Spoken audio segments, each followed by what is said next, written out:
મુન્દ્રા તાલુકાના જરપરા ગામે છછવાડી વિસ્તારમાં આવેલ 1.5 કરોડના ખર્ચે તૈયાર થયેલ જરપરા શાળા નંબર 2 ની નવી બિલ્ડિંગનું લોકાર્પણ કરવામાં આવ્યું હતું.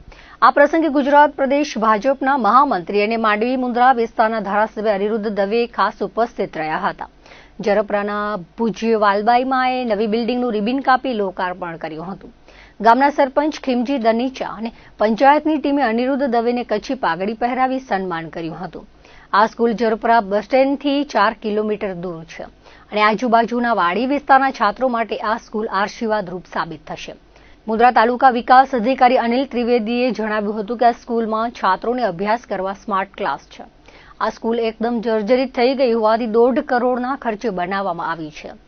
આ પ્રસંગે મુન્દ્રા તાલુકા ભાજપના શક્તિસિંહ જાડેજા, શિક્ષણ સમિતિના ચેરમેન વિરમ ગઢવી, મહિપતસિંહ જાડેજા, વાલજી ટાપરિયા, વાલજી લાખાણી, ડોસાભાઈ બાતિયા, માણસી ગઢવી તેમજ ભાજપના હોદ્દેદારો અને આગેવાનો અને ગ્રામજનો ઉપસ્થિત રહ્યા હતા.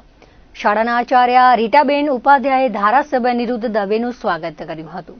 આ પ્રસંગે ધારાસભ્ય અનિરુદ્ધ દવે બાળકોને શિક્ષણ ક્ષેત્રે આગળ વધવા શીખ આપી હતી. જરપરાના વાડી વિસ્તારમાં દક્ષિણ તરફના વાડી વિસ્તારની અંદર આજે શાળાના નવા ભવનનું ઉદ્ઘાટન છે. 1973માં પ્રાતસ્મરણીય પૂજ્યપાદ સોનબાઈ માએ અહીંયા આ જગ્યાએ શાળાના 2 ઓરડાનું ભવનનું શાળાના 2 ઓરડાના તે વખતના સમયની બહુ જૂની એટલે લગભગ 56 વર્ષ જેવો સમય થાય છે. એ સમયની પહેલાંની વાત છે અને અહીંયા સોનબાઈ માની પ્રસાદીની શાળા એ શાળાના ઓરડા જર્જરિત થયા હતા.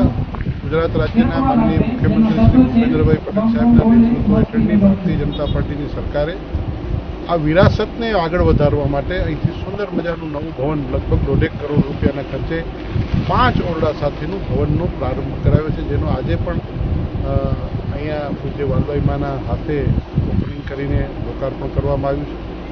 આ શાળા દ્વારા આસપાસના રહેતા વાડી વિસ્તારના સૌ દીકરા દીકરીઓ ભણે, આગળ વધે, સમાજને, ગામને, તાલુકાને અને રાષ્ટ્રને ઉપયોગી થાય એ દ્રષ્ટિથી શુભકામના પણ પાઠવી છે. આવનારા દિવસોની અંદર શિક્ષણ કક્ષાએ જે પણ જરૂરિયાતો છે એ પૂર્ણ થઈ રહી છે અને હજી પણ આવનારા દિવસોમાં પૂર્ણ થશે.